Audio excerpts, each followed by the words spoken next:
Here's going to be a ranking of all 28 Pixar films. The sights and sounds of Pixar have been all around the Disneyland Resort, the place I work at. You combine that with the new release of Inside Out 2, made it as good a time as any to do a marathon of all the Pixar films. After doing such, I did one of my fave things to do, a ranking video, this time of all Pixar films. I've done versions of this video before, sometimes more in depth than others. The last time I did it was 2020 with the release of Soul, and there's been several Pixar releases since then. This video will go in order from worst to best, so sit back, relax, and I hope you enjoy. The Good Dinosaur is a true dud, best described as dinosaur shit. It has slow, uneventful pacing that'll put you to sleep in the first half. And the dynamic between Arlo and Spot is nothing that hasn't been seen countless times in movies. And no Pixar protagonist has annoyed me as much as Arlo did in this movie. He would just not stop damn screaming throughout this entire film.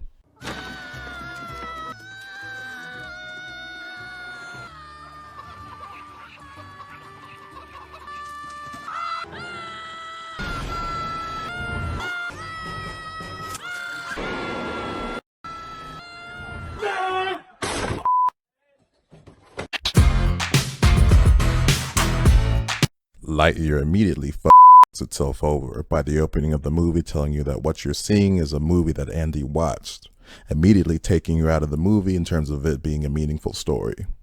If you can get past that though, the initial first third of this movie actually has some pretty decent sci-fi stuff. The way it plays with the concept of time and hyperspeed is easily the best part of the movie. The grittier look to the animation looks really good, and I did love that cat too. Once you get past that first third of the film though is when the movie really goes off a cliff. When the crew of misfits gets introduced and you get a bunch of one-note jokes and shenanigans that takes over the film. I thought what they did to Zurg was a true travesty, and plus once you realize that the movie's story seems purely agenda-driven, yeah, not your finest hour, Pixar. To infinity and the bottom of my list. You're mocking me, aren't you? Released in 2011, Cars 2 was the first Pixar film where audiences collectively said, "What the f*** was that?" after watching it. Instead of the typical Pixar smart, clever stories that went above and beyond the typical low-effort kids film, here you get a superficial, weird, shallow spy story starring Mater. And I do like Mater, but I mean, come on, it really did betray the whole down-to-earth character story that made audiences fans of the original. As something that's just targeted for kids though, it's an alright kids film. There's still some fun to be had with the whole world of Cars here, and like I said, I do like Mater. It's just that when you attach the expectations that come along with being a Pixar film, watching this movie will leave you running in terror, needing something to rinse your eyes and mouth out. Someone get the water!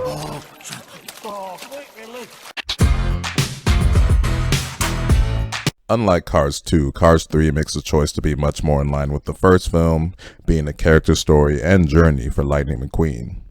The initial portion of this movie, everything up to and including Lightning's crash, I thought were fantastic. But I found the rest of the movie to be not very entertaining, and missing a key element of why most people liked the first Cars, which is, yeah, you had the whole character journey for Lightning, but there were fun moments and characters throughout. Those moments are really sidelined here, leaving you a story that's definitely trying, but just not all that fun, and has a fucking ridiculous ending in how the final race is resolved. Brave is unique in how its setting and plot elements are more reminiscent of films from traditional Disney animation and not Pixar. The movie is an interesting hybrid of various other animated films, Tangled, Brother Bear, The Emperor's New Groove, and How to Train Your Dragon. And with the exception of Brother Bear, I definitely don't think it's as entertaining as any of the other movies I just mentioned. A big problem I initially found with the movie is how personally unlikable I found the main characters to be, mainly Merida and her mother, the Queen. Whether you have her mother stubbornly forcing her into a marriage, or Merida's solution to the problem being to poison her mother and being unapologetic about it when things go sideways, leading me to ask, who the f*** am I supposed to root for here? The movie never rises to the level of being special for me, although it does have its moments when Merida and her mother begin to mend their bond. A solid movie is about the best I could say for this one.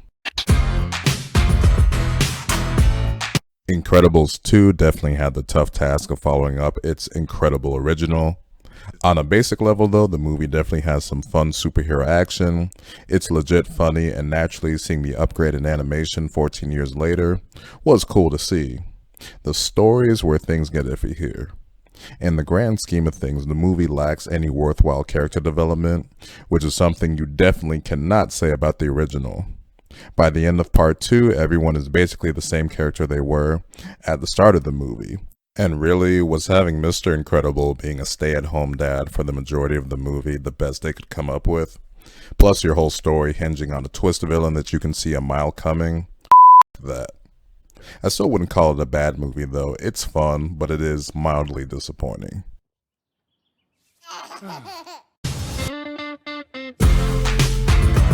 Finding Dory makes a meaningful story out of Dory's memory disability. In the first film, it's completely played for laughs, but then in this movie shows you how dangerous this is. It smartly finds its story about overcoming your disability. Now, not all of the movie is that smart. I mean, by the end, there's a octopus driving a car. But there's a solid adventure here, even if it's not on the same level as the original. So it took a while to finally rewatch Onward. I initially saw the movie in theaters a week before the 2020 COVID shutdown, and I still don't think a lot of the world concepts made sense in terms of why some creatures just stopped using their useful traits, or why certain things evolved over time. I just don't think the movie or the world was as clever as it thought it was. It kind of reminded me a lot of The Good Dinosaur in that respect. Where the movie found itself is that I thought it had some great voice acting from Chris Pratt and Tom Holland, as well as some decent quest shenanigans, and then finding some heart with the story with the dad. Although I always thought they did Holland's character really dirty at the end. I mean, goddamn, give the kid a break. He just wanted to see his dad. For whatever reason, this movie has become the Bug's Life of the modern era, as Disney and Pixar have kind of left the movie in the dust and focusing on promoting and celebrating other movies during the current times, like Turning Red or Soul or Elemental. I don't know what it is. I guess the movie just never caught on like those other movies did, despite having some legit good qualities. Good, but definitely not great. A Bug's Life is that forgotten film from Pixar's initial decade. It's forgotten amongst the initial Pixar films that they did, and their only Golden Age film not to get a sequel. While probably more memorable for its direct rivalry and similarities with DreamWorks' Ants just from that year in 1998, the overall movie, while many today rightfully don't consider it great, is definitely good. It's a fun enough story from the world of bugs. Its best quality was definitely its villain Hopper, a somewhat forgotten yet quality bad guy.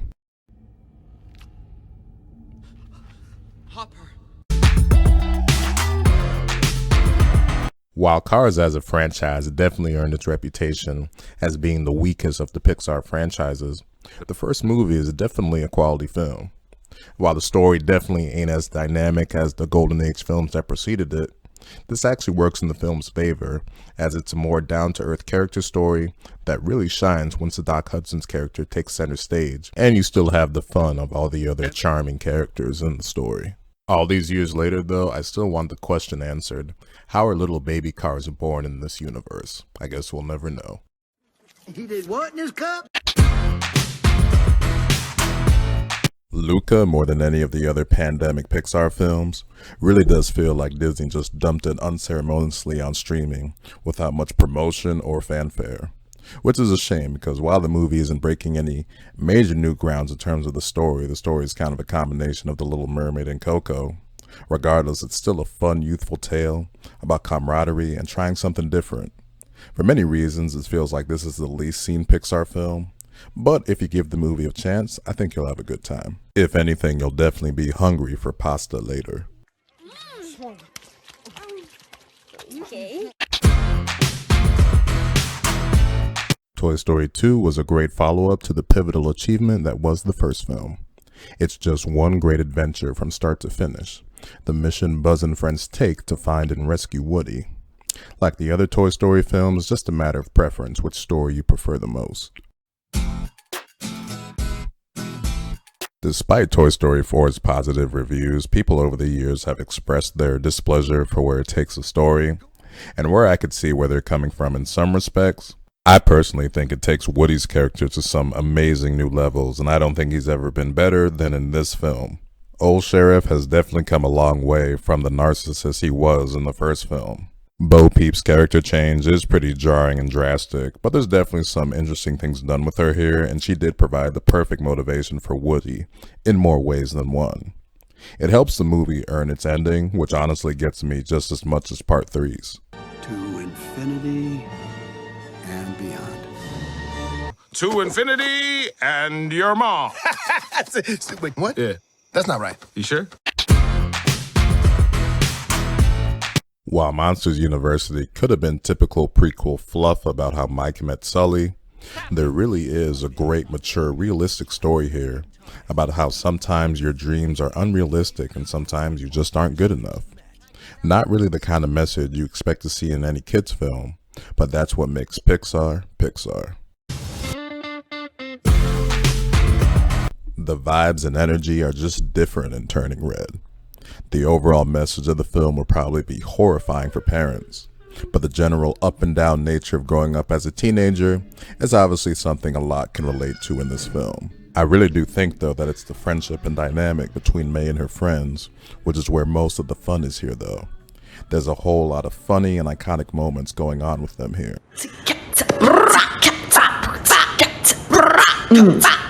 Yeah. Let's go. And no lie, those Four Town songs are actually pretty damn good. I believe this is the only straight-to-streaming / pandemic-era Pixar release that was able to be a generational hit despite not being in theaters. You only need to go to the Disney theme parks to see how much the film means to people. And the parades, the merchandise, or people dressing up as the characters, Disney obviously really f***ed themselves and Pixar over in 2022 by having Lightyear be that year's theatrical release and sending Turning Red straight to streaming. I guess that's the benefit of hindsight though.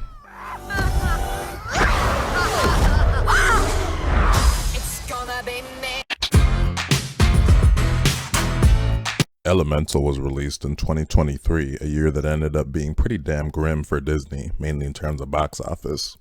But in that year, Elemental definitely stood out as their best movie, and an amazing story in how the movie was initially a huge flop when it came out on its opening weekend, but was able to rebound quite nicely through great word of mouth because the movie was legit really damn good. The world of elements was really quite wonderful here, and the romance development between Ember and Wade was the best in any Disney film since Pixar's own WALL-E in 2008. Definitely a movie that had my full support after seeing it and ended their pandemic era of films on a high note. See? He likes it. Inside Out 2 was another great chapter in the life of Riley, both on the inside and out. It felt more complex than the first film, which it should have been, because naturally you're dealing with someone that's getting older and making more complex choices. The adventure going on inside her head is where the movie will no doubt be a whole lot of fun for the kids. The creativity in this film when it comes to what's going on in her mind is off the charts. But the writing and self-reflective nature of the story is what will have a lot of your adults thinking, whoa, or rather we, are all glad we saw that story. What do you mean, we? Monsters, Inc. was a classic great golden age Pixar adventure, full of twists, turns, laughs, adorable moments, an iconic Pixar duo in the race for Sully and Mike to get Boo back to the human world. Put that thing back where it came from, or so help me!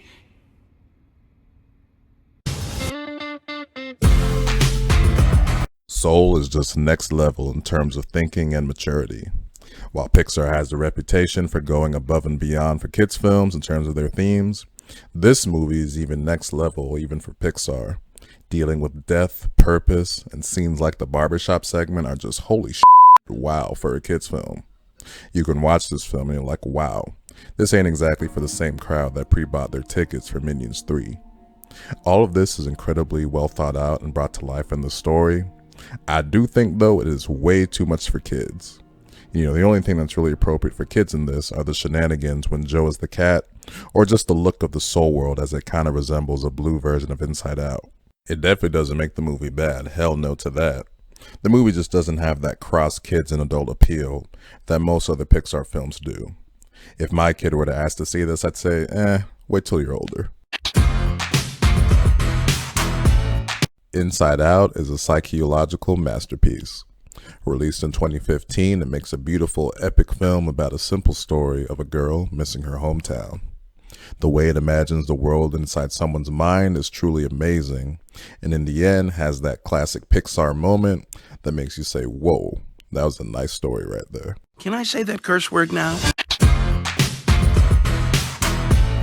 Toy Story 3 is what happens when you find the perfect story that hits all the feels. If you were a kid like me that grew up with the first two Toy Stories, then the direction the story goes in this one is just perfect. The ending section, everything from the incinerator onwards, is full of moments that just make you say whoa in all of the best ways. And the ending scene, just pure magic here. Up was another story idea that really shouldn't have worked as a kid's movie, but I don't think I've ever seen any animated film that balances so many mature themes while still being perfect for kids with all the fun elements this movie has. And of course, just the opening alone showcase of Carl and Ellie's life is filmmaking at its finest. Squirrel!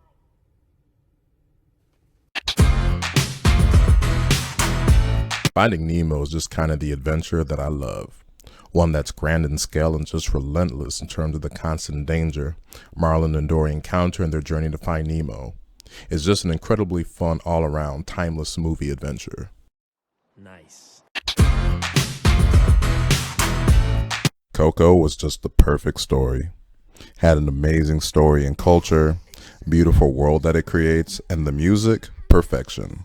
I've said many times before that I'm not a big fan of the Disney twist villains they've been doing over the last decade or so, but Ernesto de la Cruz is definitely my favorite Disney twist villain, and his overall reveal along with Miguel's family origin reveal takes the story to the next level. Also, I've never cried during a movie, but Coco is probably the closest I'll ever come, just because that ending is just so beautiful in all the right ways.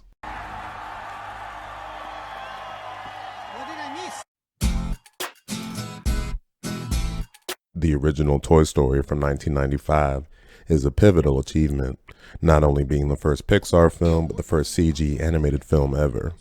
Despite its nearly 30-year age, I still think the animation on the toys and the environment still looks good and holds up. The human characters and their movement, not so much.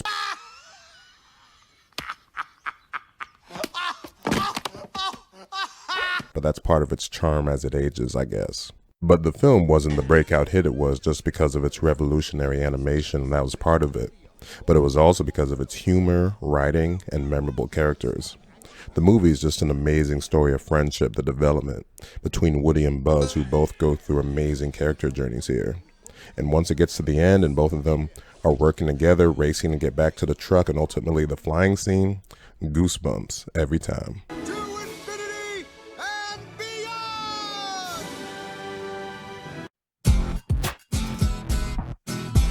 I personally love a good romance story, and Wall-E and Eves is among the best in all of Disney history, showing that communication, feeling, and connection transcend words.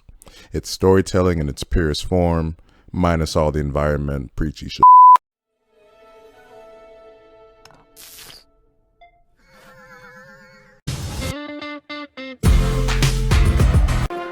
Showtime.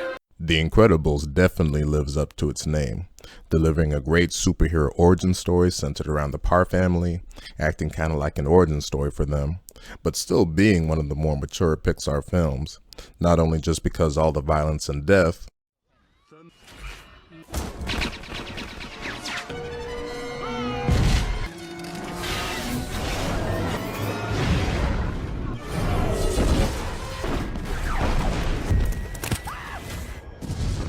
but the mature themes in terms of midlife crisis, growing pains, and being yourself. Classic above and beyond Pixar stuff.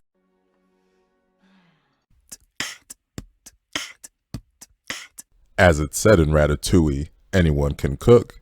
Well, this movie proved you can make a movie about anything. Such a weird idea for a story, yet executed to perfection, with maturity, sophistication, and appropriate level of je ne sais quoi, that's inspiring and leaves you hungry for more.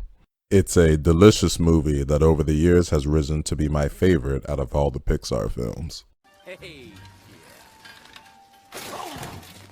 So there you have it with my ranking of all Pixar films. Wasn't the easiest video to put together. As you can see, there's been quite a few Pixar films throughout their 29-year history. And like I said, I did a marathon of all of them over roughly a 4-month span. I wasn't dumb enough to try to watch them all at once. But with all the sights and sounds of Pixar that I've been seeing at work, I just had to do it. The pandemic era was a troubling period for the studio, not really so much in terms of quality, with the exception of Lightyear, but in terms of making any money, mainly because of the pandemic and people's reliance on streaming now. But with the massive opening weekend box office numbers that Inside Out 2 did, that was the shot of adrenaline that not only Pixar needed, but Disney as a whole needed. So that'll do it for this ranking of all Pixar films. If you made it to the end of this video, thank you for watching.